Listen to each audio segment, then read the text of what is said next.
Muy bien, buenos días. Mi nombre es Luis Scasso, soy director de la OEI en Argentina.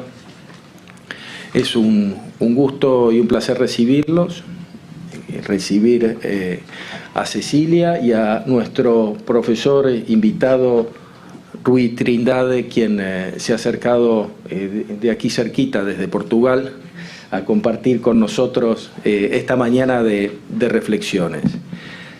Muy breve, decirles que este espacio, como saben, es su casa, es la casa de todos los amigos de la educación, que estamos muy agradecidos con el Infod por la confianza que deposita en nuestra institución y en nuestro equipo de trabajo, que nos permite trabajar juntos. Realmente hemos venido haciendo un recorrido junto con el Ministerio muy interesante en este tema de la formación docente, del fortalecimiento de los cuadros técnicos que gerencian educación en las distintas jurisdicciones. Algunos ejemplos de actividades y de iniciativas que se han desarrollado desde el Ministerio de Educación, incluso se han podido transferir a otros países de la región. Recientemente inició una cohorte de proyecto Escuelas de Gobierno con participantes de otros países de Mercosur, creo que de 7 países, 36 personas de otros países. Y en ese sentido agradecemos al Infod la confianza, el respeto, el trabajo mutuo, las ganas de compartir sus iniciativas, no solamente con la OEI, sino en la medida que se generan posibilidades de hacerlo también con otros países de la región. Sabemos que estos temas son temas acuciantes, no solo en la Argentina, sino en la región. Son problemas que nos traen los ministros a las mesas de conferencias de ministros. Y encontramos en este caso y en este día en particular una doble circunstancia. El primero es la temática de la conferencia y del ciclo de conferencias que viene realizando el Infod, sobre el cual no voy a entrar porque tenemos a Rui y está Cecilia también para comentarlo, pero sí quería decirles que la OEI, que cumple 70 años, ha puesto en marcha por primera vez un programa de promoción de la lengua portuguesa, porque teóricamente y en los papeles la OEI es bilingüe, portugués-español, y en los hechos no lo es. Así que en el caso de esta conferencia particular, nos pone muy contentos la posibilidad de compartir con un colega que viene de un país lusoparlante. La OEI recientemente se asoció como observador a la Asociación de Países de Lengua Portuguesa. Y hemos compartido esta noticia y esta novedad con la Secretaría General y con nuestra oficina en Lisboa, que mandan especiales saludos y agradecimientos, en primer lugar al Ministerio de Educación por haber tenido esta grata iniciativa, en segundo lugar al profesor que nos visita, invitándolo a acercarse a nuestra oficina de Lisboa a su regreso para continuar trabajando juntos, y a todos ustedes también por compartirse, que vienen también de distintas provincias, por compartir y estar aquí presentes. Así que muchas gracias y tendremos una excelente mañana de trabajo. Bueno, muchas gracias, Luis. Yo quisiera empezar agradeciendo la confianza y el apoyo de la OEI desde el año pasado, cuando nos acercamos a proponer la idea de este ciclo que llamamos Miradas del Mundo sobre la Formación Docente, que tiene que ver, como lo hemos dicho en cada uno de los encuentros, con abrirnos al mundo, con acercarnos a distintos especialistas, referentes, referentes del campo de la formación docente, tanto de la región como de otros países. Ya hemos tenido un invitado español y en este caso Rui Trindade de Portugal, para compartir con nosotros en algunos casos investigaciones, en otros casos debates o experiencias de política educativa, como entiendo que va a ser el caso hoy, respecto de la formación inicial y la formación continua. Es clave poder entender en qué está el mundo en esto, como lo hemos dicho, entendiendo que la formación docente sigue siendo la columna vertebral de cualquier cambio, de cualquier política de mejora de la calidad que se pretenda. Si creemos que la profesión docente es la profesión más importante para el futuro de cualquier país, tenemos que seguir reflexionando, tenemos que poder mirar de frente temas que quizás en nuestro contexto son más difíciles de pensar y que en muchos casos eso que nosotros todavía no podemos pensar está en implementación en distintos países del mundo y probando buenos resultados. Entonces tenemos que salir de las creencias, de los conceptos, de las ideologías o de los preconceptos para poder conocer qué es lo que se ha hecho en otros países. Esto es lo que hoy Rui Trindade va a compartir con nosotros, qué es lo que se ha hecho y en qué medida puede decirse que eso que se ha hecho ha mejorado los aprendizajes de los estudiantes, porque en definitiva eso es lo que está en cuestión, eso es lo que se ha propuesto esta gestión de gobierno en estos 3 años y medio, poner el foco en la mejora de los aprendizajes de los estudiantes, desde ya con inclusión y equidad, pero apuntando a mejorar los resultados de aprendizaje. Y hoy Rui Trindade va a compartir con nosotros qué es lo que ha sucedido en Portugal en este sentido. Agradezco la presencia de autoridades y equipos técnicos de las 24 provincias, ya que hoy después de este ciclo vamos a continuar trabajando justamente sobre las políticas de formación continua en curso en la Argentina. Esta es la 7ª reunión de este ciclo y me permito adelantar 2 invitados de lujo que continuaremos teniendo en los ciclos siguientes. Nos va a acompañar Linda Darling Hammond el 30 de septiembre a través de una conferencia en línea. No va a poder estar aquí con nosotros en este auditorio, pero sí se ha comprometido a hacerlo a la distancia. Es una excelente y muy conocida referente tanto en materia de formación inicial como de formación continua y va a estar compartiendo con nosotros cuáles son algunas de las claves de las políticas de calidad en materia de formación inicial y continua. Y por último, el 7 de octubre va a estar con nosotros François Dubé, que es un especialista muy conocido en la Argentina, un sociólogo que ha trabajado distintos temas, pero en buena medida su trayectoria se ha centrado en distintos temas de la sociología de la educación y va a compartir con nosotros ideas que son bastante conocidas y a través de libros que han sido traducidos en la Argentina sobre la cuestión de la justicia educativa. Así que bueno, con este adelanto quisiera presentar ahora a Rui Trindade, que es doctor y magíster en Ciencias de la Educación por la Universidad de Porto, profesor y miembro del Centro de Investigación e Intervención Educativa de dicha universidad. También forma parte del Consejo de Gestión del Instituto de Evaluación Educativa de Portugal y del Centro para la Educación y la Investigación y la Innovación, el CERI de la OECD. Posee una larga trayectoria en el campo de la formación continua y fue consultor del Ministerio Nacional de Educación durante 2017 y 2018. Previamente realizó la licenciatura en Psicología y el profesorado de enseñanza primaria. Muchas gracias, Rui, por acompañarnos hoy, por haber venido especialmente para este ciclo, y entonces ahora te dejamos la palabra. Bom dia. Buen día A a todos y todas. Lamentablemente mi portuñol no alcanza para que me entiendan, así que voy a hablar en portugués y también para que me resulte más fácil expresarme. Es un placer inmenso estar aquí hoy y compartir con ustedes la experiencia de Portugal y nuestro sistema educativo, que tiene una experiencia muy interesante y muy buena, la de Portugal, que es un país que en 1974 o hasta ese año tuvo una dictadura política durante 48 años. En el 74, el 25 de abril del 74,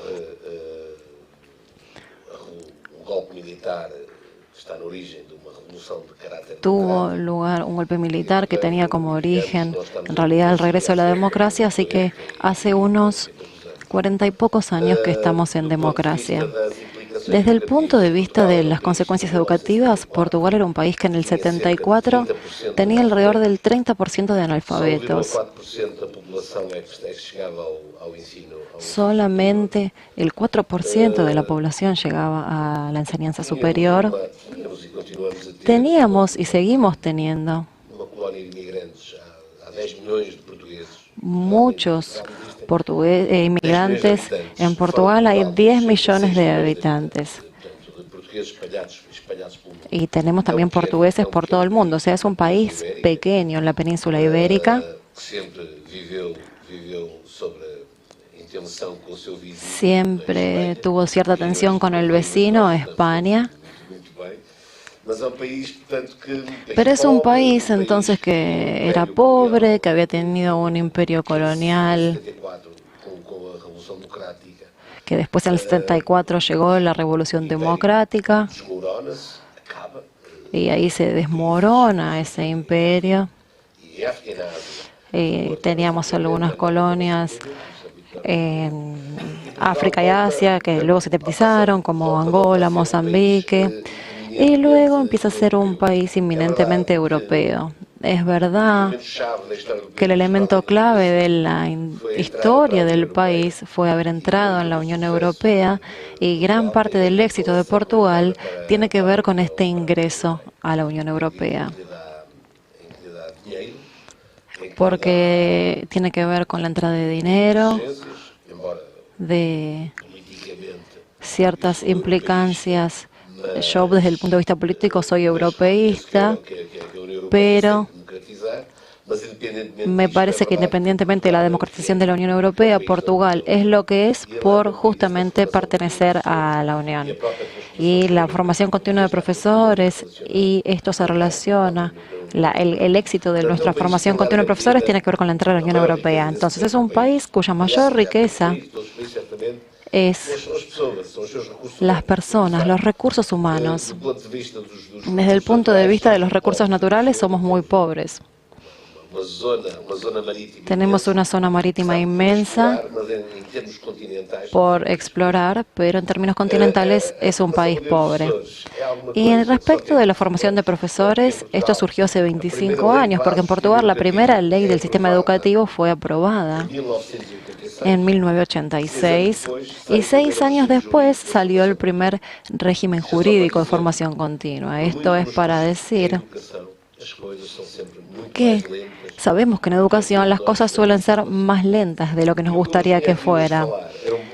Y yo lo que les quería contar era un poco esta experiencia. A ver si funciona esto.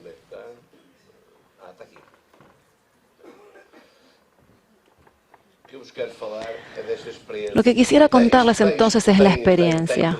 Está en portuñol la presentación.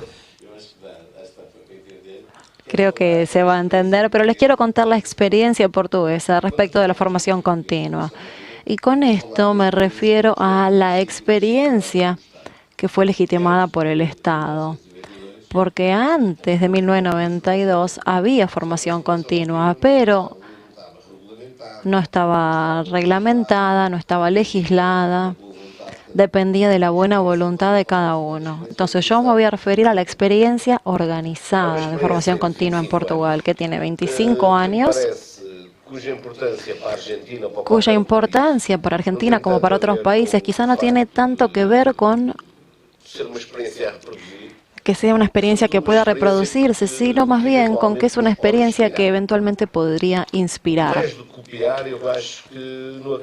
Me parece que la experiencia de los otros nos pueden inspirar más que copiarlas, nos pueden ayudar a pensar de otra manera, nos pueden ayudar a plantear cosas que antes quizás no planteábamos, nos pueden hacer dar cuenta que los problemas de otros también pueden ser nuestros problemas. Y lo que veo es que tenemos realidades diferentes. Obviamente Portugal es un país absolutamente diferente de la Argentina, pero sí conociendo la historia, conociendo las diferencias, creo que esto puede ser útil para ustedes. Lo que está acá, en forma general, es la arquitectura de nuestro subsistema de formación continua.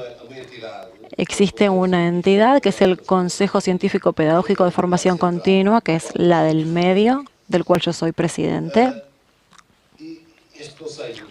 Y este consejo, y después voy a hablar del consejo en más detalle, que es el elemento central de regulación del sistema, y luego el sistema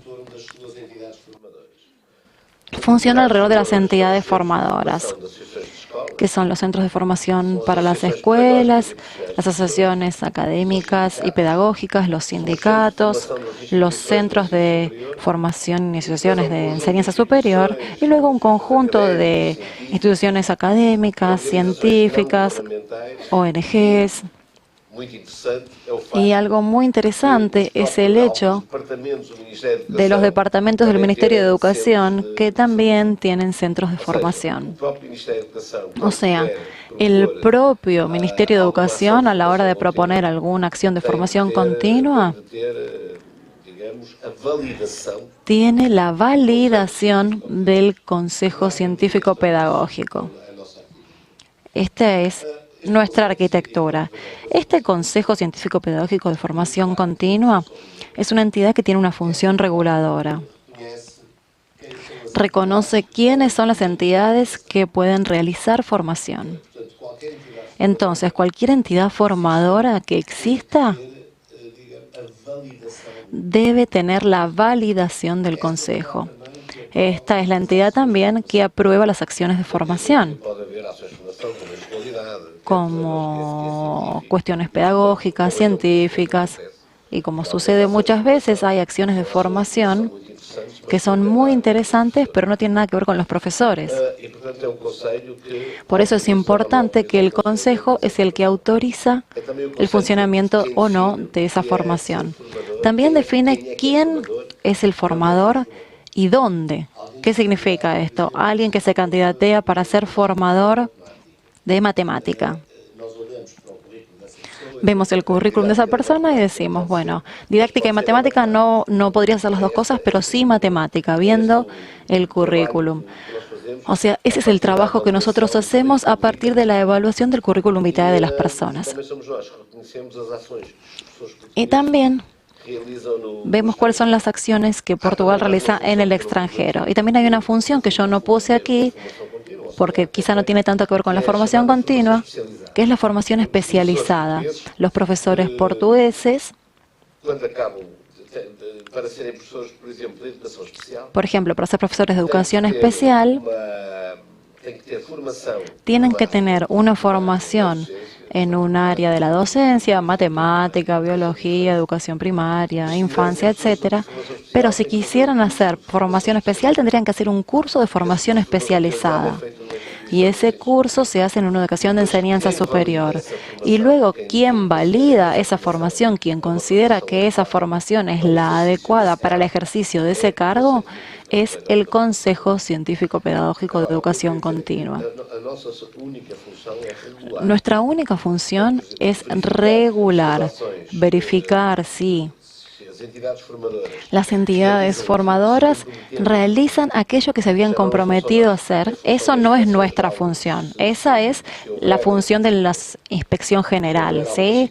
Si existiera alguna situación menos correcta, si las personas propusieran cosas y no las realizaran, si existiera alguna denuncia de irregularidad, ese trabajo de verificación si hubo o no irregularidades es la Inspección General de Educación, ¿sí? Nosotros lo que hacemos es la regulación.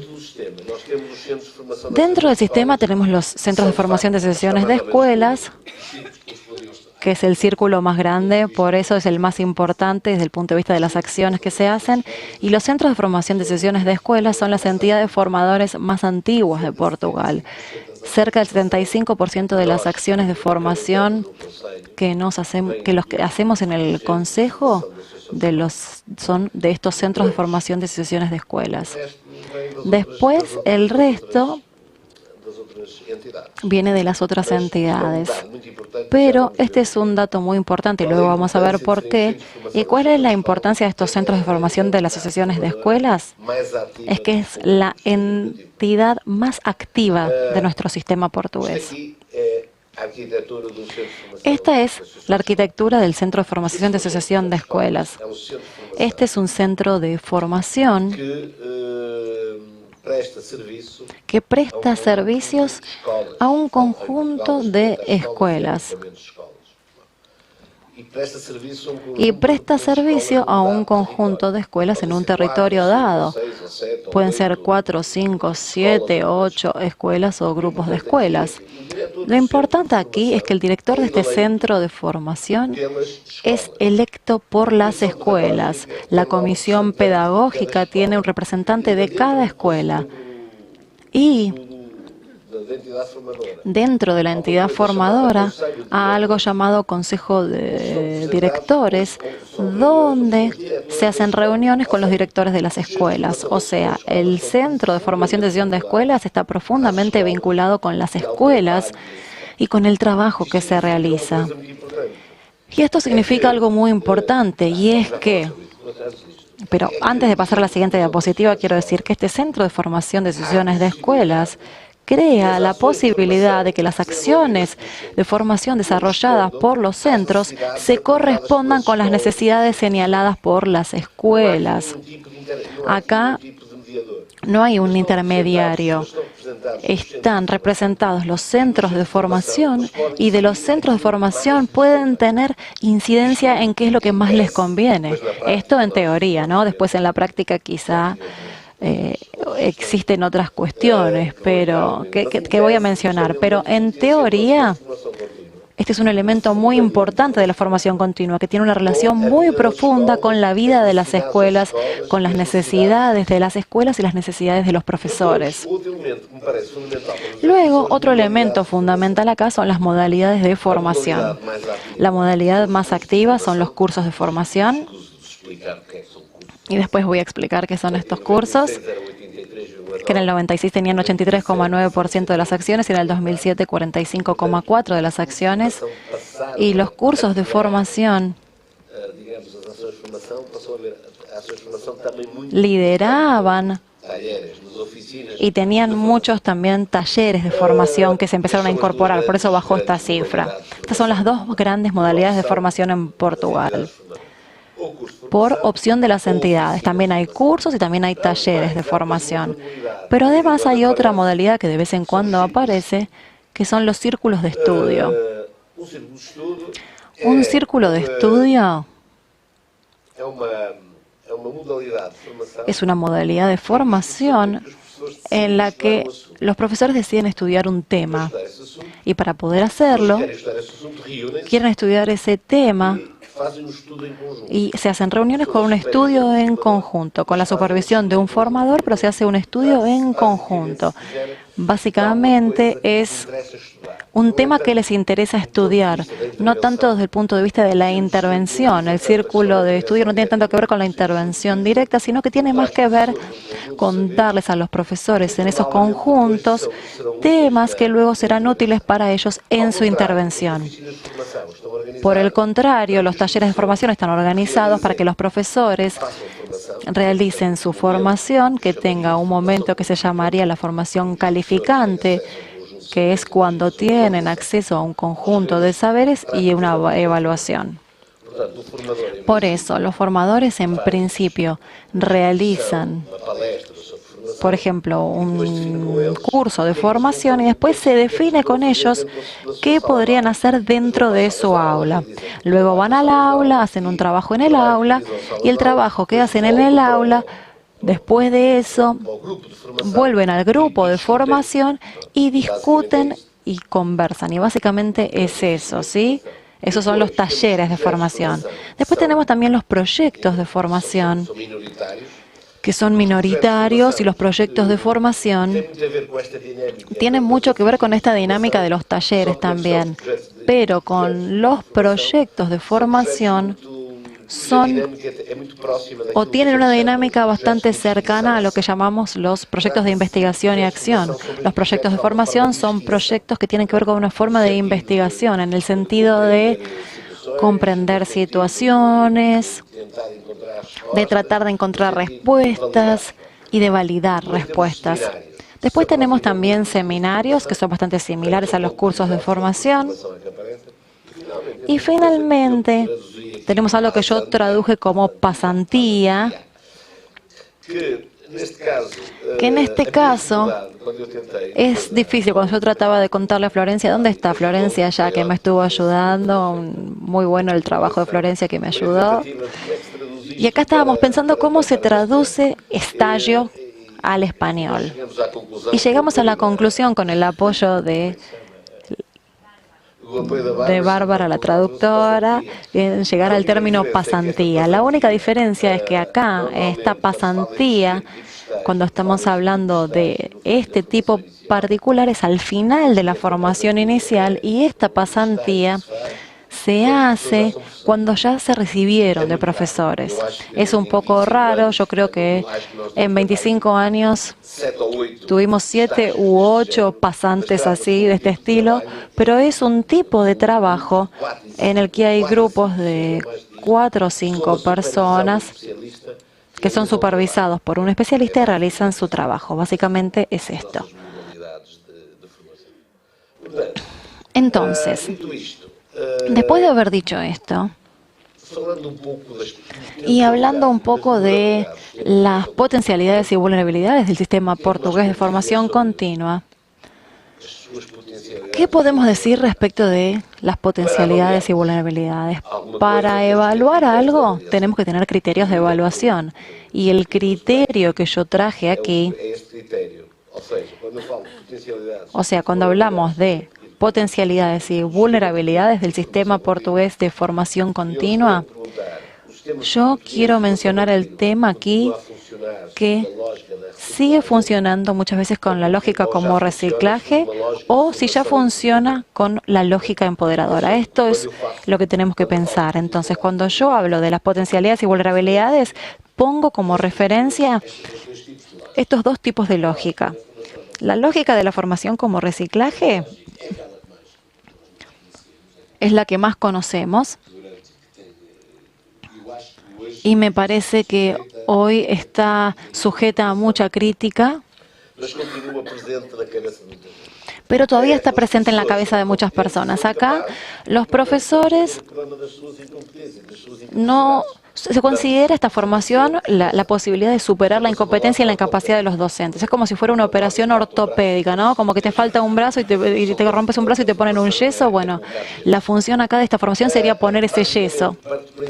Básicamente, partiendo del principio de que la idea es actualizar a los profesores desde el punto de vista técnico, y detrás de las técnicas no están pensando en las ideas educativas, no están pensando en las concepciones del mundo. Es como una cuestión más técnica, como si la técnica fuese suficiente, sin incluir otros elementos que son necesarios para la formación. Los espacios de este tipo de formación son una cosa y los de intervención son otra cosa distinta, y acá claramente hay una disociación. Y lo que se trata de dar a los profesores son respuestas que después serán diseminadas en las diferentes escuelas. Pero la otra lógica, la de formación empoderadora, defiende otra cosa. ¿Qué hace? Básicamente es que nosotros los profesores necesitamos desarrollar otra cultura profesional. En general, nuestra cultura profesional es un poco individualista, muy cerrada en nuestras aulas, en nuestro espacio, en ese momento. Y por eso lo que trata de hacerse es la defensa de una cultura profesional que sea más solidaria y reflexiva, donde se pueda compartir, donde el trabajo con otros, donde el conflicto con otros se produzca, donde podamos escuchar a otros, donde podamos pensar cuáles son los problemas o las desilusiones que tuvieron otros y cómo podemos apoyarnos cuando vemos que hicieron algo maravilloso, que para mí muchas veces no representa nada. A veces vemos un aula y hay una persona que le encanta y otro dice, bueno, esto es lo que yo hago todos los días. Bueno, pero entonces a uno le encanta y a otro no le parece tan bueno. Por eso es importante compartir, abrirse. Y es importante que los profesores puedan ser participantes activos en la construcción de su conocimiento profesional. No solo valorizar el conocimiento académico o los estudios o las investigaciones. Es necesario percibir también que ese conocimiento solo tiene sentido si las personas se apropian de él y si luego pueden implementarlo en su día a día. Y esto tiene que ver con un proceso de reinterpretación, de resignificación de los conocimientos. Un proceso en el que propio conocimiento pueda ser construido muchas veces a través de proyectos de investigación, pero en ese caso no tenemos una real dimensión de algunos temas que están implícitos en lo que nos pasa en el contexto educativo. Y otro tema importante es encontrar respuestas contextualizadas, que tengan que ver con mis problemas, con mis desafíos, con mis recursos, con mis potencialidades y mis limitaciones, porque esto es lo que tenemos pensado. El profesor es un ser humano y el ser humano tiene cosas maravillosas y otras cosas que son menos maravillosas. Cosas que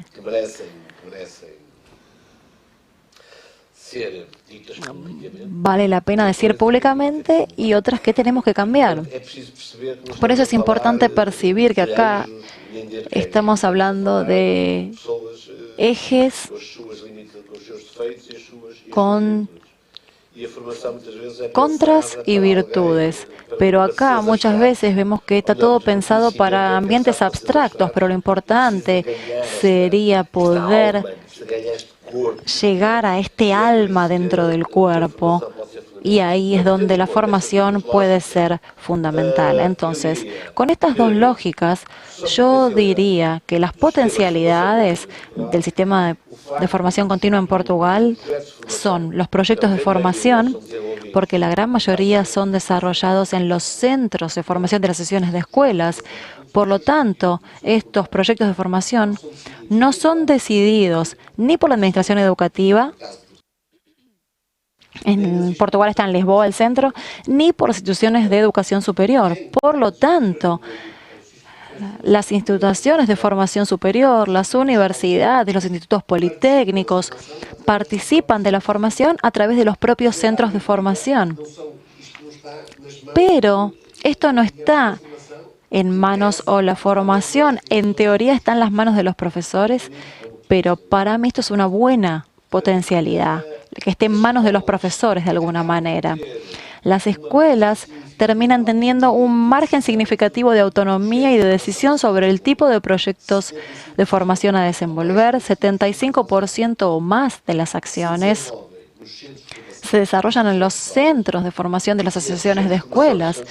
Y estos centros son gerenciados por las escuelas. Entonces son las escuelas las que pueden decidir cuál es la formación que más les interesa y cuál es la formación que mejor responde a sus necesidades y sus deseos.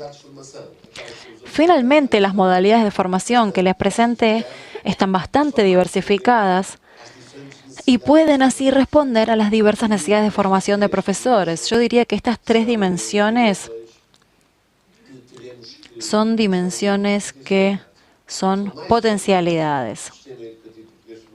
Son muy importantes en el sistema de formación continua de Portugal. Ahora, vulnerabilidades. La primera gran vulnerabilidad es el financiamiento del sistema de formación continua. O sea, la formación continua en Portugal no tiene un presupuesto previsto en el presupuesto del gobierno. Generalmente son fondos comunitarios los que la financian, que provienen de la Unión Europea. Y esto puede llegar a ser problemático, porque con el gobierno anterior a este, por ejemplo, no había financiamiento para la formación. Entonces, la formación depende de los ciclos de financiamiento y cómo se produjo. Obviamente, se bajó el volumen de la formación y la formación empezó a hacerse en función de la disponibilidad de los formadores y su voluntad. Pero sabemos que el sistema puede funcionar con cierta voluntad, pero no puede basarse solamente en la voluntad. Por eso, este es el primer tema que tenemos, el financiamiento. Y el segundo problema que tenemos es la relación que existe entre la formación continua y el sistema de promoción profesional de los docentes. O sea, los docentes portugueses tienen una evaluación de desempeño que es de naturaleza burocrática, diría yo. Por lo tanto, trabajan y se hace la evaluación de desempeño. Uno antes trabajaba y después de 25 años iba ascendiendo según la cantidad de años de servicio. Pero en el sistema educativo a veces tenemos que tener en cuenta la cantidad de años en servicio, pero también es necesario que los docentes realicen un informe del trabajo que hicieron durante 10 años y además que tengan acciones de formación continua comprobadas. Esto es obligatorio para ascender. Y luego, en los escalones más elevados de la carrera, los profesores que quisieran progresar tienen que tener observación de sus clases realizadas por pares. De cualquier manera, muchas veces no se llega a esos niveles porque si hay 60 profesores que quieren progresar en una escuela, en el escalón más elevado es el 10º, pero para llegar al 7º escalón, si un profesor quisiera progresar, aunque tenga o sea evaluado positivamente, muchas veces por el sistema, que no hay tantos puestos, no pueden llegar a niveles más altos. Entonces, ¿qué pasa? La formación continua muchas veces no responde exactamente a los problemas con que se enfrentan los docentes en la clase y sobre todo con las necesidades que tienen los profesores en la carrera. Porque para tener ascenso en la carrera tienen que tener X años en servicio y después un 50% de las acciones realizadas en la propia área curricular donde se desempeñan. Por eso, a veces dicen, bueno, pero ¿cuál es la acción de formación que yo tengo que hacer? Si tengo que tener 25 años de formación, ¿qué puedo hacer? Bueno, ¿qué pasa?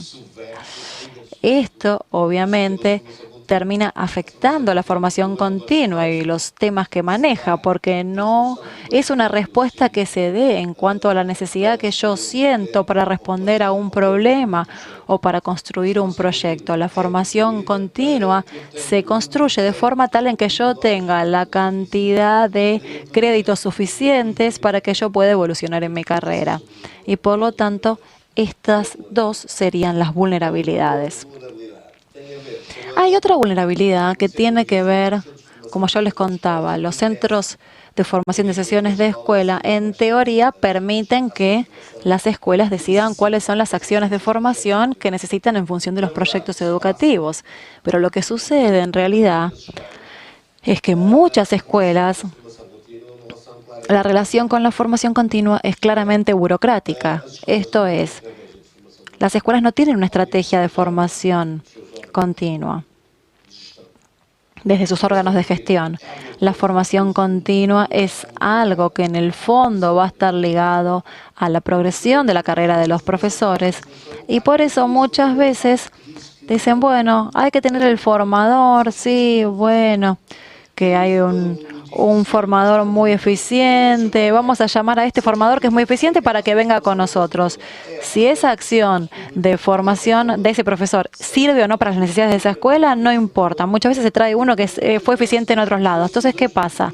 A veces tenemos al formador y también a las decisiones del centro de formación. ¿Y por qué tienen que tomar decisiones estos directores? ¿Por qué? Porque si los directores pedagógicos no toman decisiones, alguien va a tener que definir el proyecto de formación de un centro y por eso se crea un problema acá, porque estamos representando a las escuelas en las comisiones pedagógicas, pero se terminan limitando a veces a decir sí o no. Y ese es uno de los grandes problemas, que se limitan a decir sí o no. O sea, muchas escuelas portuguesas tienen en sus manos un instrumento fundamental de la gestión de la formación continua, pero no lo utilizan. Y ese es otro problema. La tercera vulnerabilidad tiene que ver con la idea de que en la formación continua intenta promover la transformación de las prácticas pedagógicas en función, y muchas veces se piensan que está solamente centrada en los métodos de enseñanza. Y la transformación de las prácticas muchas veces se limita a los métodos de enseñanza. Y este es un tema que ahora como presidente del Consejo estoy tratando de abordar. Y les voy a dar un ejemplo. En Portugal, a esta altura, estamos en un momento interno de política educativa que es un momento, ¿cómo decirlo? Un momento auspicioso, un momento de gran transformación, de gran evolución. Estamos haciendo un proyecto de autonomía y flexibilidad curricular. Las escuelas pueden definir dentro de sus proyectos curriculares el 25% del tiempo o hasta el 25% del tiempo pueden definir qué es lo que harán, si van a cumplir con los programas o si van a realizar sus programas. Hay escuelas que frente a ciertas condiciones incluso pueden tener un mayor margen de autonomía. Hoy se valora mucho el abordaje interdisciplinario, profesores de diferentes disciplinas que trabajen sobre un mismo tema. Entonces, ahora tenemos un momento importante de la evaluación formativa, de la necesidad de llegar hacia ese tipo de evaluación formativa. Entonces, por un lado es un momento muy desafiante, pero por otro es un momento importante en el que obviamente tenemos miedo, vamos a poder lograrlo, no vamos a poder lograrlo, pero la formación está yendo hacia un lugar fundamental y se entiende así. Pero el problema es que hay como un principio que para ser un buen profesor, un profesor transformador y empoderador, es necesario que todo el mundo empiece a trabajar en el proyecto desde el principio y yo no estoy de acuerdo con esto, con esta idea. Entonces, partiendo del principio que haciendo acciones de formación es suficiente para luego llegar al aula en matemática, biología, literatura y aplicar los proyectos, pero la verdad es que no es así. El proyecto en sí solo es algo abstracto. Estamos pensando en la metodología como algo que nos explicaron o que vino, se ve un problema, hay una forma de resolver ese problema, se define luego qué se hace, cuáles son los recursos que voy a utilizar, se trabaja sobre eso y se llega al fin y se presenta el proyecto. Y esta metodología es la que yo quiero mencionar. Con esto los profesores portugueses tienen en sus manos las funciones para resolver o transformar la escuela, que pase de una escuela instruccionista a una escuela más participativa, una escuela en que los alumnos terminen teniendo un papel central. Y la verdad es que yo no tengo nada en contra de este tipo de formación. Obviamente la metodología del proyecto tiene sus resultados, pero el problema es que la metodología de un proyecto, un profesor de matemática, cuando va a hacer esa metodología va a tener muchos problemas, porque esa metodología de proyecto es una metodología que tiene que tener en cuenta lo que el profesor piensa respecto de qué es enseñar matemática. Tiene que tener en cuenta qué piensa el profesor respecto de qué es enseñar biología.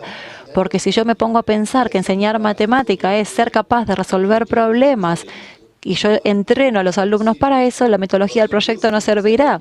Pero si yo pienso que enseñar matemática es el momento de desarrollar la inteligencia del sujeto a partir de los instrumentos que me da la matemática, o sea, hacer una formación genérica de metodologías activas para resolver los problemas de la transformación, es una idea peligrosa y yo sé que muchas veces aparece.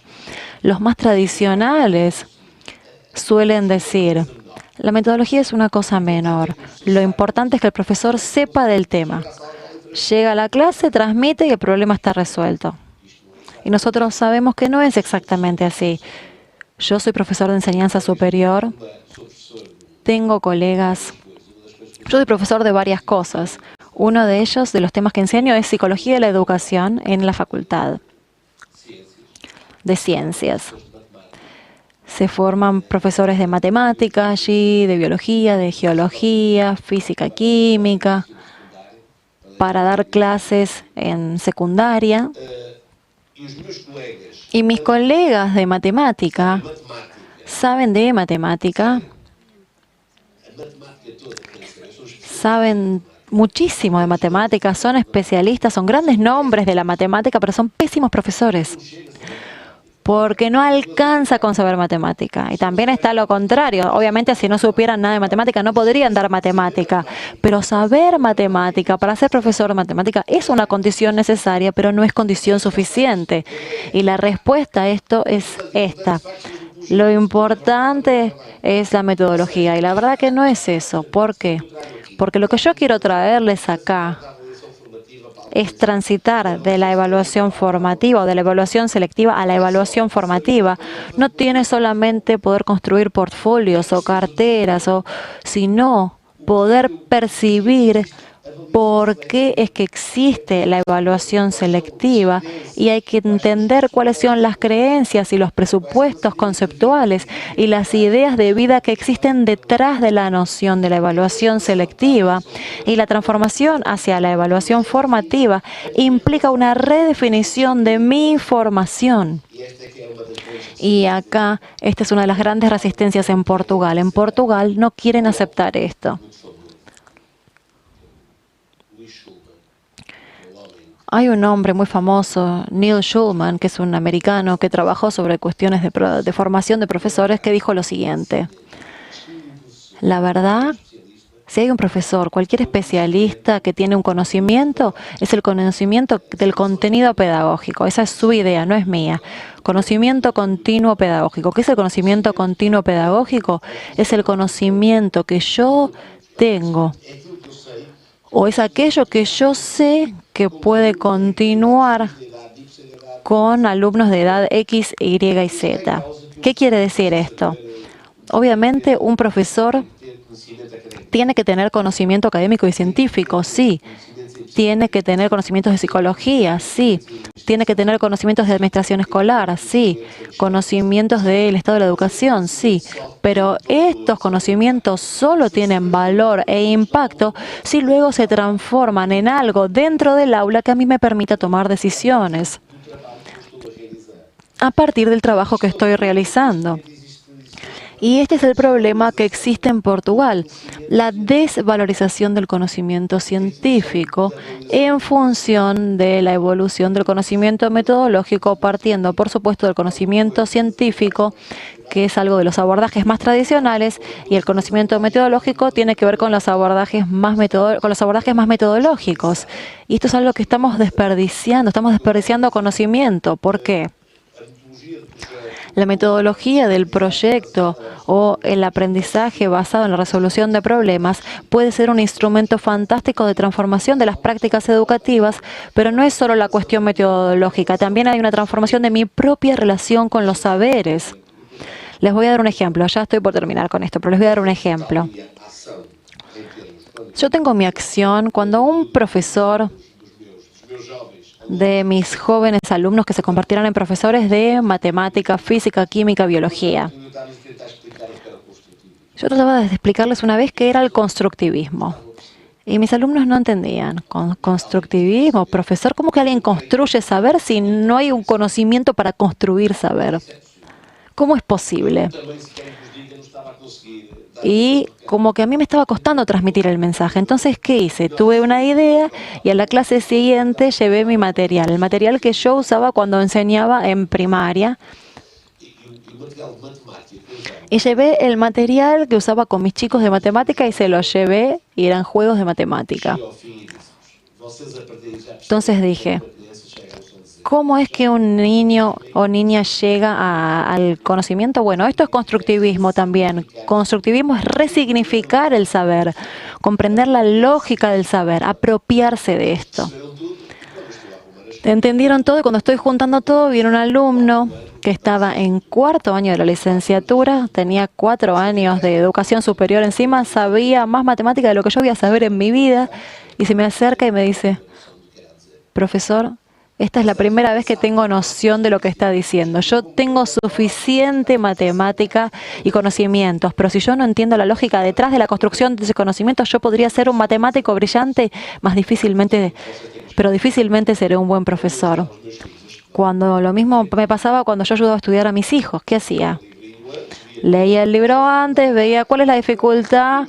Bueno, el problema biología, yo veía cuál era, lo leía, organizaba y le explicaba y mis hijos aprendían. Pero yo nunca podría ser profesor de biología, porque yo me estaba limitando a reproducir lo que estaba en el libro de una forma quizá más fácil de comprender. Y por lo tanto, este es un problema, esta idea que tiene que ver con que los métodos de enseñanza son la salvación, son el gran desafío de los profesores. Y obviamente podemos transformar estos métodos y necesitamos transformar los modos de organizar el trabajo en el aula. Pero tenemos que percibir que esta transformación implica también redefinir la forma en la que yo pienso los contenidos y las disciplinas que selecciono.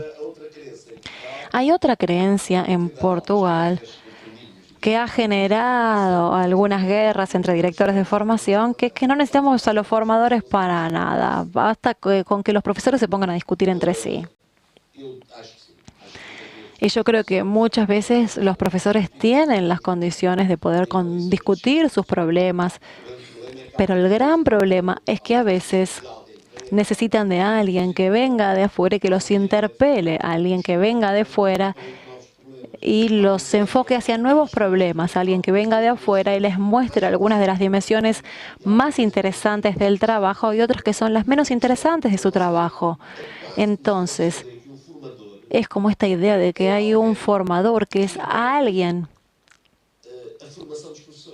que impide la formación de profesores. Algunos piensan eso, y si es verdad que esto es así, es así. A veces hay formadores que impiden la formación de profesores, pero esto no es porque hay que sacar a los formadores de los pasos de formación, porque así no se van a resolver las cosas, porque si las personas quedan encerradas dentro de sus creencias, sus estereotipos y sus preconceptos, ¿cómo van a poder salir de ahí? ¿Cómo van a poder percibir que hay otra forma de pensar? Por eso el tema no está en el formador es fundamental, el tema no está en cuál es el papel de formador, es eso lo que tenemos que pensar. Y voy a darles un ejemplo, a veces las personas, yo tengo una grande práctica de formación en mi historia. Yo tengo muchas acciones de formación realizadas antes de llegar a este cargo y muchas veces se decía eso. A veces es absolutamente inútil hacer un grupo de formación. Sí, por momentos, sí. Y a veces, ¿qué pasa? Las personas pueden conversar y pueden encontrar cuáles son las funciones que necesitan representar. Pero hay otras veces en que las personas llegan a un impasse y no pueden salir. Entonces terminan refugiadas en el discurso de los chicos por ahí no son capaces, o esta no es la solución, o el discurso de que hacemos todo lo posible, ya no se puede hacer nada. Por eso en ese caso, en ese tipo de casos, la función del formador, teniendo en cuenta quiénes son las personas y qué saben, partiendo de lo que saben, obviamente, pero que puedan ayudarlos a abrir las ventanas del mundo y pensar qué es lo que se puede hacer. Y esta es una idea interesante que está muy vinculada con las prácticas más activas de formación. Por lo tanto, en términos de obstáculos en el sistema educativo portugués, hay algunos que están relacionados con la política educativa, el financiamiento y la regulación instrumental. Y también hay obstáculos relacionados con la gestión de la vida de las escuelas. Las escuelas no participan como deberían en la definición de aquello que son sus propios proyectos de formación. Y también esto tiene que ver con un motivo muy simple, que a veces, vamos a explicar por qué hay cierta intensidad relacionada. Y después hay obstáculos relacionados con los conceptos de formación, esta idea que es como muy Pink Floydiana. Teacher, leave the kids alone. Docente, deje a los niños tranquilos. En este caso es formador, deje a los docentes en paz. Esta es una idea peligrosa. Después de muchos años de formación, a veces piensa que no tiene ningún resultado. Y sí, a veces sucede. A veces no llegamos al punto necesario, pero otras veces, si no tuviéramos este impulso externo, este apoyo, si no tuviéramos alguien que venga a legitimar lo que nosotros ya tenemos, a veces no logramos salir de ese círculo. Por eso esos son los tres grandes obstáculos. Pero para mí, el punto más importante es lo que está sucediendo tanto en Portugal, en Argentina, en todo el mundo, que tiene que ver con cuáles son los objetivos de la formación continua. Este es el gran tema.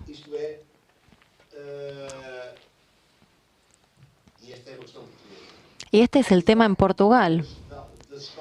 Si el hecho de que las escuelas sean autónomas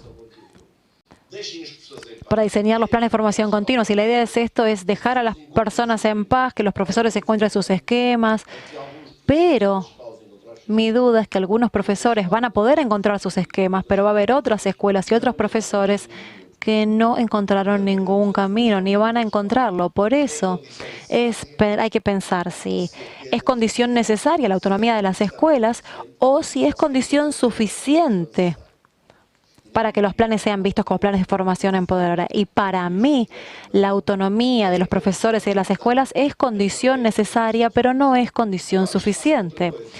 Y esto tiene que ver también con lo que pasa dentro de las escuelas y que allí podamos ser capaces de tener datos y medios para evaluar qué hacemos bien y qué tenemos que hacer mejor. Y este es el gran problema de las escuelas portuguesas. Hoy no tienen o no se preocupan por comprender. Obviamente algunas escuelas no se ponen a disposición de tratar de entender qué es lo que hacen bien y qué podrían hacer mejor. Porque en los últimos años, si podemos ver qué estamos haciendo bien y qué podemos hacer mejor, en esos casos la formación continua dejará de ser gerenciada de manera burocrática y estereotipada. Otra cuestión importante es que es verdad que la lógica empoderadora estamos diciendo que la función de la formación continua es hacer que exista una transformación, una cultura docente que sea más solidaria y reflexiva. Entonces, ¿para qué necesitamos profesores más solidarios y reflexivos? ¿Por qué los profesores deben participar en la construcción de su conocimiento profesional? Los profesores que yo tuve a lo largo de la vida, para aquello que hacían, no necesitaban ser más solidarios y reflexivos. Yo, durante mi formación, cuando empecé desde los 20 hasta los 60, lo hice mi formación en el esquema educativo de un país que vivía en dictadura. Entonces, mis profesores en ese momento no tenían que ser más solidarios y reflexivos y además no podían serlo. Si eran solidarios y reflexivos, probablemente se los llevaban presos en esa época. Pero además, no tenían que participar de la construcción del conocimiento profesional. Estaban limitados a reproducir aquello que tenían que reproducir. Esa vieja historia del siglo XIX, donde un representante del gobierno japonés, cuando Japón se abrió al mundo en el siglo XIX, estuvo visitando los países de Europa para ver cómo podía modernizarse Japón, fue a Francia y se encontró con el representante del Ministerio de Educación francesa y le preguntó, el japonés al francés, ¿cómo saben? Dígame un indicador de que el sistema educativo francés es eficaz. El hombre sacó el reloj de la mochila y dijo, son las 10:15. En este momento, en cualquier escuela del Imperio francés, los niños están haciendo un dictado. Para esto no necesitamos que los profesores tengan su conocimiento profesional. Entonces, ¿para qué tienen que ser los maestros más solidarios y reflexivos? ¿Y para qué tienen que poder construir su conocimiento profesional? Nosotros sabemos que de esa forma habría que responder estas cuestiones de otra manera. Y por eso me hago estas preguntas yo. ¿Es posible vivir en una escuela donde la lógica de almacenar y repetir información se superponga a la lógica de la producción de conocimiento? Si esto fuera posible, no tiene más sentido que seamos solidarios y reflexivos, porque construiremos nuestro propio conocimiento profesional. Pero si esto no fuera posible, necesitaríamos una escuela que haga evolucionar a los alumnos. Si nosotros quisiéramos la idea de una escuela con un análisis cultural serio y riguroso, en este caso las personas van a tener que construir su conocimiento profesional. Los profesores van a tener que ser más solidarios y reflexivos. También hay que preguntarse si es posible vivir en una escuela donde las preguntas que se hacen ya tienen todas las respuestas previamente definidas. Es posible que muchas veces el que plantea estas cuestiones es el que ya conoce las preguntas. Por eso, es posible reprimir e ignorar las respuestas encontradas cuando estas no son las respuestas que son las buenas respuestas que los profesores enseñaron. O sea, si yo creo que la escuela sí no es posible, probablemente la formación tendrá que tener a los profesores en un trabajo más solidario y reflexivo, de una naturaleza más abierta. Y esta es mi opinión. Lo que yo creo es que la formación continua sirve para esto, sirve para contribuir para esta transformación, que será una transformación lenta, dolorosa, tensa. A veces vamos a querer desistir, a veces vamos a sentir que no somos capaces, pero esto es parte del juego, es parte de nuestra vida.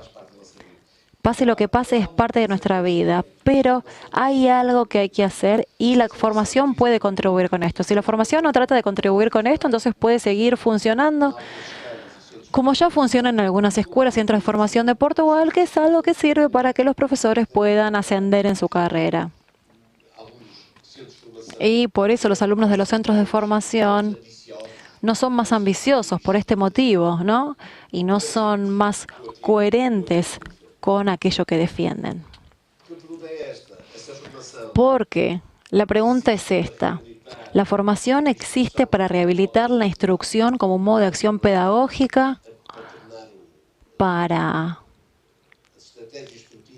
hacer que las estrategias instructivas sean mejor recibidas o más humanas? ¿Es para eso? ¿O la idea es que sirva para ayudar a los maestros a encontrar respuestas alternativas a la instrucción como modo de acción pedagógica? Y voy a terminar con algo que no supe traducir, pero igualmente tenemos a la intérprete, que es lo siguiente. Muchas veces cuando hablamos de la crisis de la escuela, estamos pensando en la crisis de los modos de pensar la escuela. Y lo que a veces implica la formación continua, no solo en Portugal, sino en cualquier lugar del mundo, tiene que ver con cómo pensamos, el modo en el que pensamos la formación continua. Ese es el foco. Y esto pasa no tanto por encontrar las respuestas, sino primero en encontrar cuáles son las preguntas que nos interesa hacer. Y probablemente este sea un desafío que nos afecta a todos, Portugal y Argentina. ¿Cuáles son las preguntas que tenemos que hacer que verdaderamente interesan? En Portugal también tenemos un rumbo muy marcado. Hay muchas contradicciones. Esta idea que fue muy desarrollada de que los alumnos no necesitan que nadie les diga qué tienen que hacer, que tienen sus propios intereses, que conocen sus propias respuestas, dejar a los adultos en paz. Muchas veces se dice eso y la realidad es que no es así, porque muchas veces yo necesito confrontarme a lo que hago. Muchas veces yo tengo mis propios intereses, pero tengo que saber si son intereses que interesan o son míos. Y esto no es una crítica, ¿eh? Nosotros somos seres humanos. Por eso no se trata de imponer, sino de dialogar. Y hay algo interesante. Yo tengo un nieto de 3 años y cuando uno trata de charlar con ese niño, tiene una idea fantástica que desvía el tema cuando hay algo que no quiere hablar o no puede. Entonces, para poder dialogar con mi nieto, necesito sentarme y decirle, escúchame lo que estoy diciendo, como si fuera una clase. Le tengo que mirar a los ojos, porque desvía mucho la intención. Y a veces pasa que no hay diálogo, entonces no estamos dispuestos al diálogo. Por eso no tenemos que imponer el diálogo, sino percibir que el diálogo es fundamental.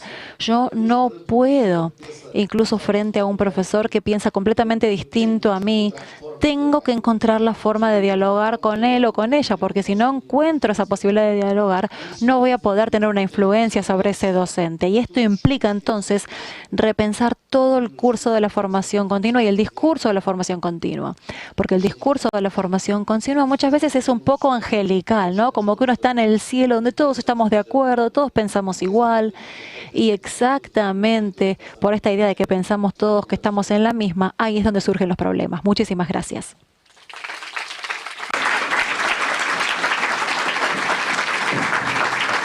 E agora vou precisar disto.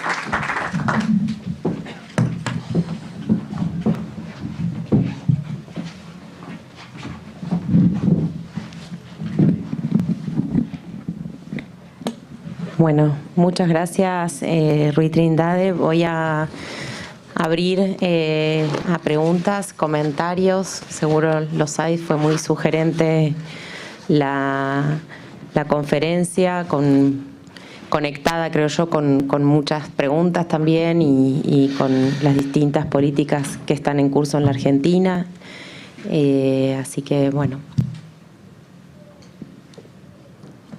¿Alguien que quiera romper el hielo? Sí, Estela. Podia-me emprestar uma folha? Sí. Precisava de papel, não trouxe papel. Muito bem, gracias. Si la formación docente continua... Onde é que está? Eu tenho. Eu vou tentar não precisar disto, vou ver. Voy a tratar no usar el auricular. Que la formación docente continua también tendría que tener un rol de andamiar las reformas educativas que una gestión estatal se propone. ¿Qué es lo que está haciendo Portugal para andamiar la autonomía del 25% de curricular en la escuela? Eu respondo já.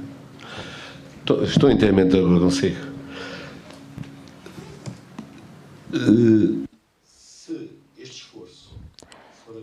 Si el esfuerzo viniera solo de la formación continua, no sirve. Tiene que empezar en la formación inicial. Porque algunos problemas que yo vi son problemas que tienen que ver también con la formación inicial. Y hay un problema que yo no mencioné, que es lo que denomino isomorfismo pedagógico. ¿Y qué es esto?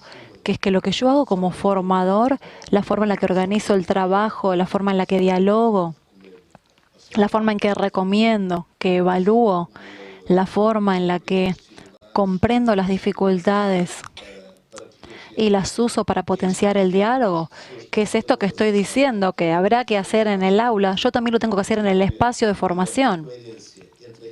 Tiene que haber coherencia entre lo que digo y lo que hago como formador. En el caso de la formación inicial, este es uno de los grandes problemas, que muchas veces tratamos de decir alguna cosa o implementar alguna cosa respecto a las culturas, evaluación formativa, y después no lo hacemos como profesores. Y este hecho es un problema. Y el esfuerzo de esta transformación es un esfuerzo que no podemos responsabilizar solamente a la formación continua. La formación inicial tiene que tener un papel fundamental, porque la formación inicial es el primer momento de socialización profesional, es el momento clave. No resuelve todo. Podemos tener una formación fantástica, una formación muy bien realizada y después llegamos a las escuelas y la realidad no tiene nada que ver con lo que se trabajó allí. Pero este momento de socialización profesional, de crear entusiasmo por la profesión, de crearle un sentido a la profesión es clave. Así que coincido. Gracias.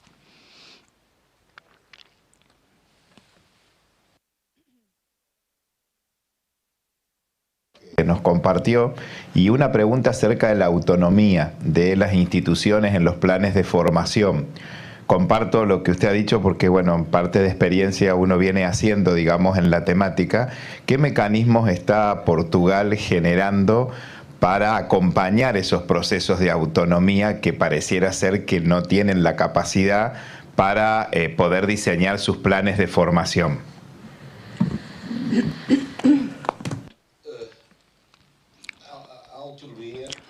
La autonomía, en mi opinión, no es un dato adquirido. Es un momento clave. Es un estadio. Yo tengo que trabajar hacia la economía. Es un recorrido que hago, ¿sí? Eso me parece una aclaración importante. La experiencia portuguesa muestra lo siguiente. Las escuelas que ya tenían otras formas de trabajo, otros proyectos, cuando llegaron a este momento, están, desde el punto de vista de tomar decisiones capaces y sustentadas, están en un punto superior a las demás escuelas, que las otras escuelas no tienen. Y esto me parece que está muy bueno y es muy respetable. No podemos partir del principio de que sale un decreto de ley que dice: ustedes tienen el 25% para usufructuar de la economía. Y ahí inmediatamente uno se pone a hacer algo autónomamente. No es así. Nadie quería eso. Que me digan lo que tengo que hacer, decía mucho. Pero había otras escuelas que decían, excelente, esto nos va a ayudar. Entonces, es necesario comprender que este es un camino. Y lo único que yo espero y por lo que rezo todos los días, especialmente porque hay elecciones en octubre en Portugal, es que la política educativa continúe en este mismo camino. Porque el próximo gobierno, la idea es que pueda cumplir con este mismo camino de política educativa. Porque este es un esfuerzo y una inversión de muchos años lo que estamos haciendo. Y por eso es importante verificar la importancia que esto tiene para las escuelas, que entiendan que lo pueden hacer, que existen dificultades, pero es un aprendizaje que implica y que tiene a la formación continua como pieza clave. Es un aprendizaje que debe ser acompañado, donde los profesores deben ser ayudados, donde las escuelas deben ser valorizadas también. Y este puede ser el papel importante de la formación continua en este proceso de apoyar a las escuelas a que puedan hacer su propio camino hacia la autonomía, porque es un camino a recorrer. No sé si te respondí.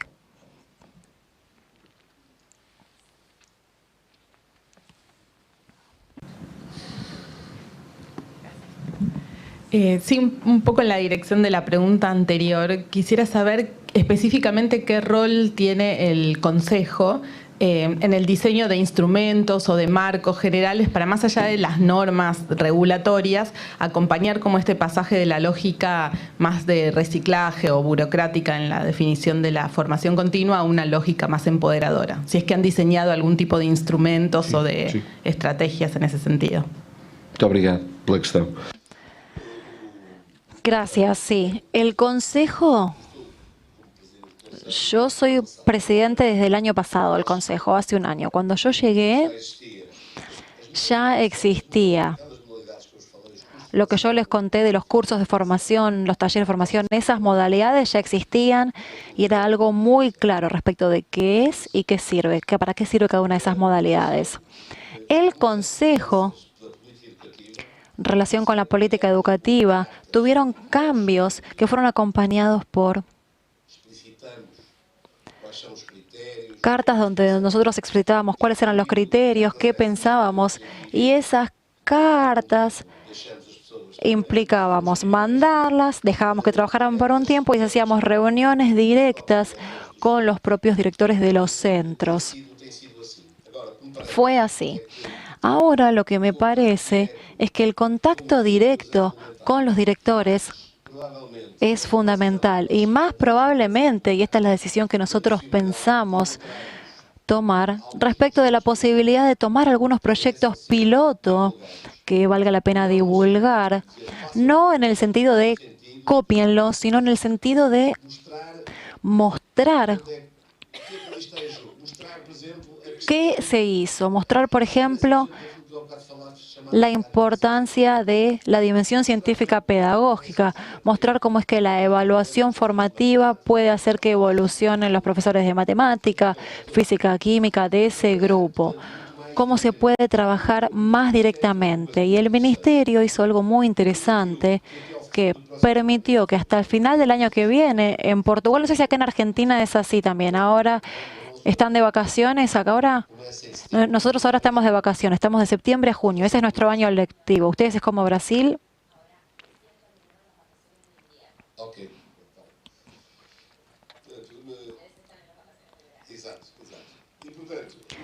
Por eso lo que va a suceder probablemente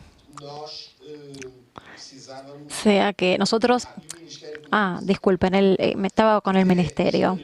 Hasta junio de 2020, cualquier acción de formación es válida para la carrera. Por eso que tenemos hasta fin de 2020, año lectivo, tenemos la posibilidad de que las personas puedan estar a gusto sin sentirse incomodados respecto de las acciones que se realizan, pero ahí nosotros vamos a poder realizar este proceso, iniciar este proceso. Va a ser duro porque muchas veces pasa lo siguiente. Se manda esa circular, esa carta,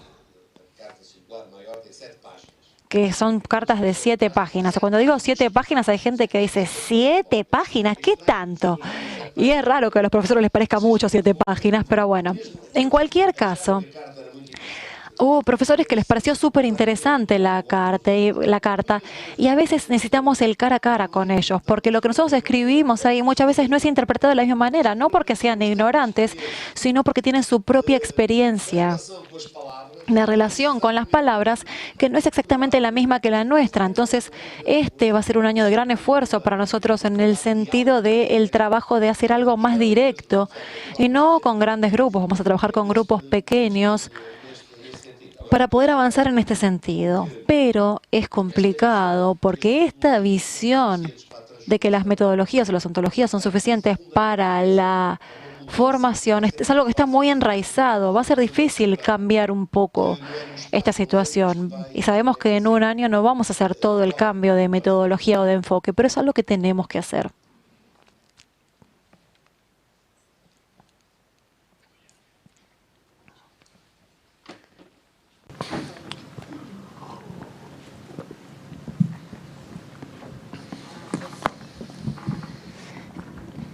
Dos preguntas tengo.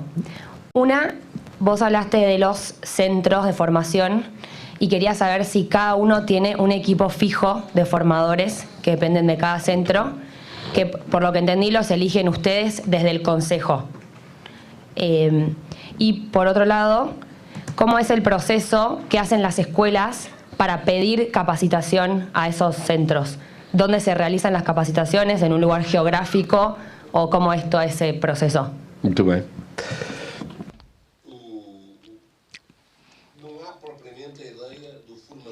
La idea de formador relacionado con el centro no es uno solo, ¿sí? Yo puedo trabajar con varios centros, pero hay un núcleo duro de formadores de los diversos centros.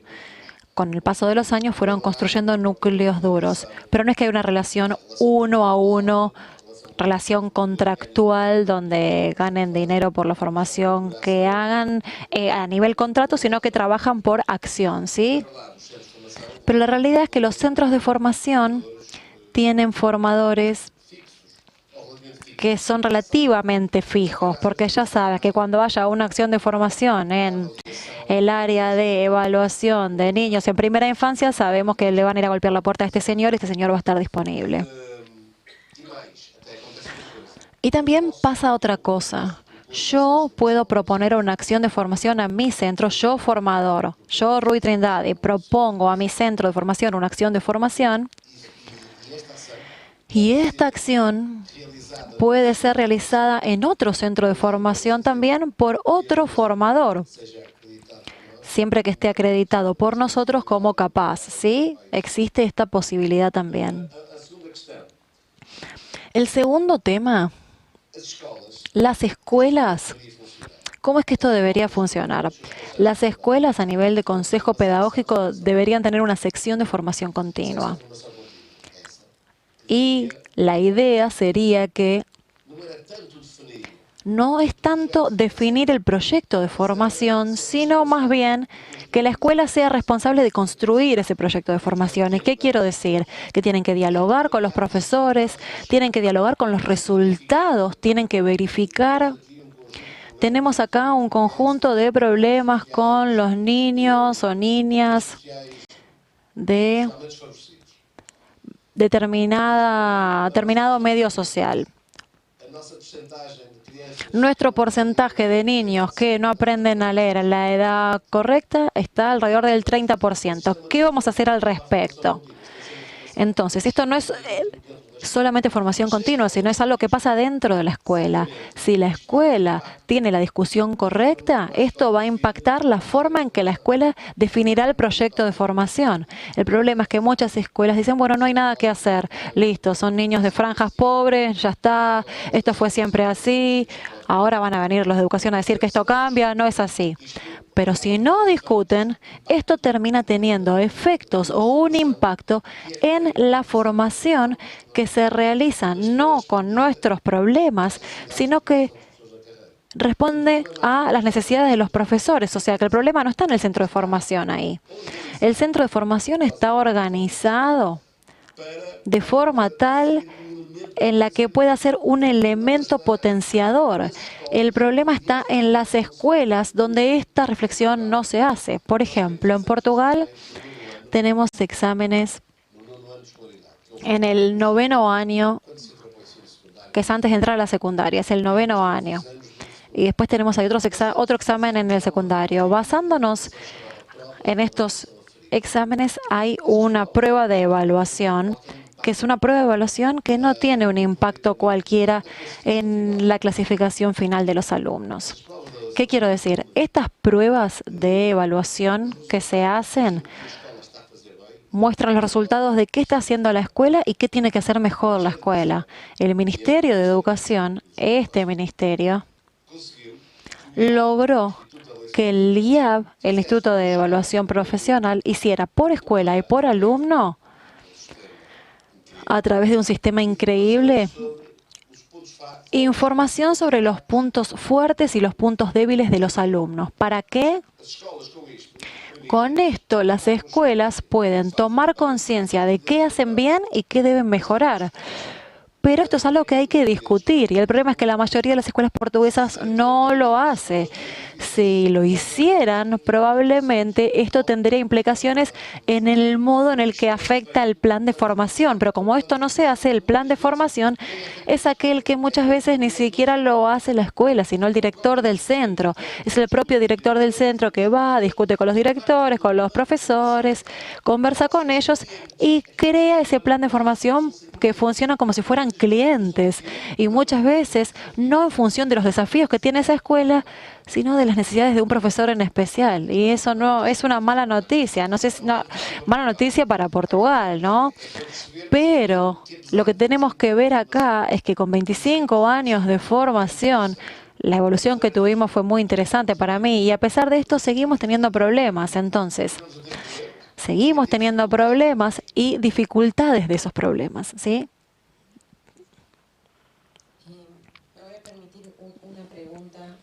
que tiene que ver con justamente a lo que aludía recién, es decir, ¿cuál ha sido en los últimos 20 años, 30 años, la progresión de Portugal en términos de los niveles de aprendizaje, tanto a partir de las evaluaciones nacionales como internacionales, y qué relación existe con las políticas de formación continua que se han venido implementando? Es decir, ¿cuándo se produce este pasaje de una formación más a través de cursos tradicionales a esta formación más centrada en las necesidades de la escuela, y qué relación con la mejora que tuvo Portugal en los aprendizajes?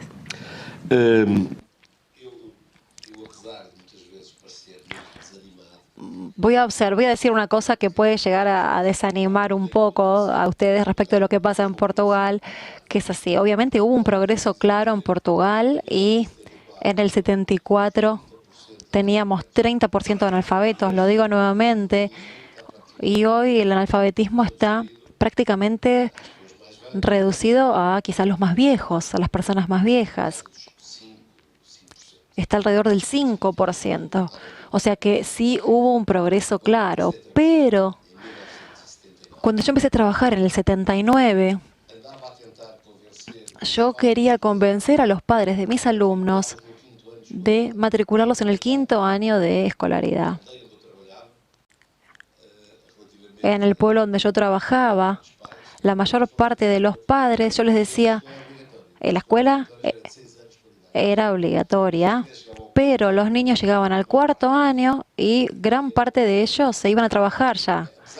A pesar de que la ley los obligara a permanecer, se iban a trabajar. Entonces, en el 79 era esto. Hoy, nuestro desafío tiene que hacer que los niños lleguen al 10º año de escolaridad. O sea, claramente hubo un progreso. En términos de PISA, y hablando del PISA, con todas las críticas que tiene PISA, Portugal en la primera evaluación que se hizo en el 90, estaba en el 3er lugar de abajo para arriba.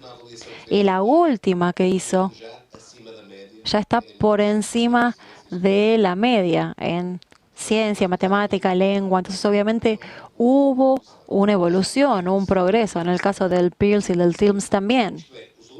Entonces, los alumnos portugueses pasaron a ser más capaces de responder a lo que se esperaba en términos comparativos. ¿Esto es bueno? Sí. Pero, ¿qué está pasando? ¿Esto por qué pasa? En primer lugar, porque empezamos a reprobar menos alumnos. Y esto es extraño. A partir de ahora, la reprobación, que era una práctica docente normal y aceptable, a partir de la década del 90 pasó a ser una práctica que cuando reprueba el alumno, el profesor debe responder.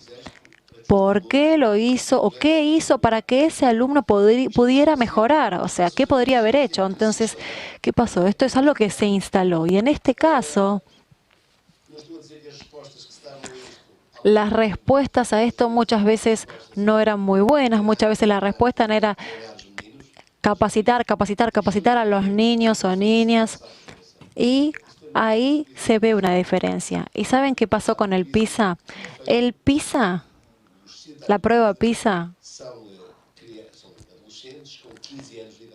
son pruebas que se hacen a los 15 años de edad. A los 15 años que se hace en Portugal la prueba PISA, en Portugal tiene que estar en el 9º o 10º año, grado sería. Entonces, como había una política de reprobación que no se hacía, había muchos niños en 7º año de escolaridad. Entonces, cuando ya llegaban a PISA, ¿qué pasaba?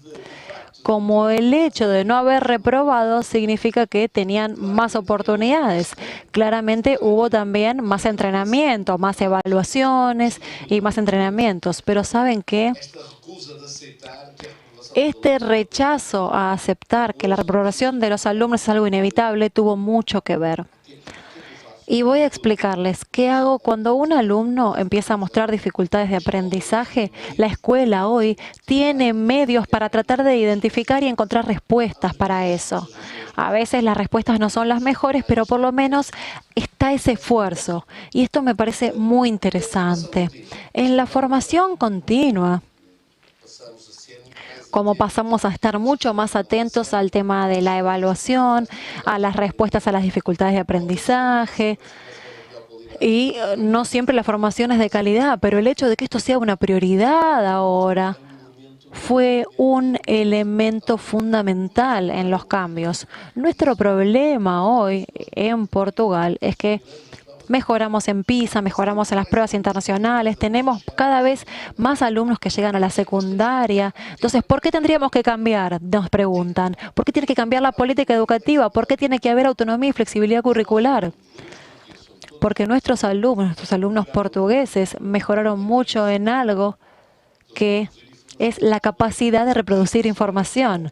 Antes eran solo una minoría y ahora la mayoría, pero seguimos siendo alumnos reproductores, o sea, todo aquello que muestra la realización de tareas que hicieron en el aula normalmente son modificadas. Todo aquello que es la reproducción de información, todo bien. Todo lo que tiene que ver con la resolución de problemas, intento de buscar estrategias propias para responder a los problemas, lo que tiene que ver con el punto de vista del trabajo de comprensión y de tratar de crear cosas de un carácter más creativo en cuanto de más seguridad, ahí seguimos teniendo un gran problema. Por eso este cambio que está tratando de implementar la nueva política es un cambio que está relacionado con la necesidad de... Estamos en un mundo en el que no alcanza con reproducir información. Por eso este es el camino que vamos a tener que recorrer. Y este es el camino que yo espero que para poder lograrlo se va a necesitar una formación continua en la que las escuelas sean más participativas, y una formación continua donde también los propios formadores tengan que asumir un papel distinto. Probablemente vamos a reducir la cantidad de formadores porque no todos los formadores van a servir para este nuevo cuadro que vamos a implementar aquí. Claro que el sistema que vamos a implementar, por ejemplo, la formación a distancia, son cosas que también vamos a iniciar ahora. Por eso, lo que tenemos que pensar es que todo esto puede funcionar, pero si en las escuelas no está ese trabajo de análisis de lo que hacemos, no en el sentido de culpabilizar, sino de percibir qué podemos hacer mejor, en el sentido de percibir cómo es que un alumno podría ser más creativo, cómo podría tener una actividad más incluyente. Si todo esto no está encuadrado dentro de los objetivos de la escuela, no va a funcionar, no va a haber salvación. Y una cosa más respecto a lo que dijo el colega de la autonomía. Nosotros en Portugal, y ahora va a hablar el sindicalista, el yo sindicalista. Yo fui dirigente sindical, ahora lo dejé, pero sí trabajamos mucho con sindicatos en Portugal. Y el sindicato de donde yo me hice sindicalista es el sindicato donde el tema de la carrera de los docentes y la profesión era algo fundamental porque era la única forma que había de que hombres y mujeres que quisieran entrar en la profesión docente fueran valorizados para hacer el trabajo que iban a hacer posteriormente, que es el trabajo de dirigencia.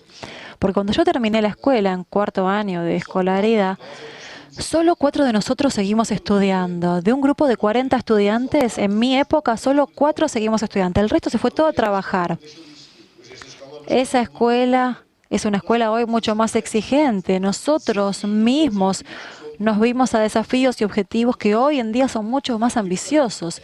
Entonces, ¿qué quiero decir? Mi intervención sindical fue siempre, para hacer este trabajo hay que estar valorizado y respetado. El problema es que yo creo que los sindicatos, por diversos motivos, se quedaron solo con la idea del respeto de la profesión y no le dieron tanta importancia a la dimensión pedagógica. Y por eso me parece importante mencionar que en Portugal el esquema de organización de las escuelas es muy jerárquico, donde está todo muy centrado en la figura del director. la figura del director y los que trabajan con él. El consejo pedagógico perdió poder y por eso muchas veces puede ser un obstáculo. Por eso, una escuela que, para bien o para mal, vive de la inspiración de un hombre o de una mujer, es una escuela que va a tener problemas porque no se trata solo de rechazar el poder de los directores, pero que ese poder tiene que ser inspirador, tiene que tener funciones, pero tiene que saber que si no va a conseguir movilizar a sus profesores, si no organiza la escuela de forma tal en la que consiga crear una mayor participación, no va a servir. Y este puede ser un problema. Ahora es verdad que hay directores que sí lo logran, que sí son inspiradores. Hay directores que exactamente por tener ese poder hacen todo esto y otros no lo hacen. Entonces quiere decir que esto no es un problema de la formación continua, sino que también tiene que ver con los efectos de la formación continua. Eso era lo que quería aclarar. Gracias. Fue una conferencia apasionante, estoy segura que nos quedamos con muchas preguntas para plantear, porque compartimos las preguntas. En la Argentina tenemos en curso una política de formación que llamamos formación docente situada, que tiene esta visión del empoderamiento como norte, pero todavía con orientaciones centrales, en parte por estos desafíos que plantea, de acompañar a las escuelas en la definición de esas prioridades y que esas prioridades también tengan un diálogo con los diagnósticos que se elaboran, por ejemplo, a través de las evaluaciones estandarizadas que permiten identificar nudos gordianos importantes. Y también tenemos en curso una formación de directores de escuela. Y a su vez, ustedes saben que estas dos grandes políticas de formación continua están bajo evaluación, así que vamos a tener al cabo de este año elementos para dejar sobre la mesa, fundamentados justamente a cargo de la OEI a través de una licitación abierta para poder seguir pensando, porque evidentemente en todos los países, como decía al comienzo, nos estamos planteando estas preguntas, aún en países que han venido experimentando mejoras importantes en sus sistemas. Esto habla de que la formación continua es una cuestión compleja que requiere de ser mirada de cerca permanentemente y que no puede pensarse como un modelo en abstracto, sino en función de los recorridos que vienen llevando los países. Como decía Rui, la cuestión de la autonomía no es sí o no, es, bueno, hay que ver cuáles son las capacidades de base sobre las cuales se asienta la autonomía para poder ejercerla. Y bueno, dejarlos interesados también para continuar trabajando en el próximo encuentro, y muchas gracias otra vez, fue realmente apasionante y sugerente su exposición. Muito obrigado. Hasta luego.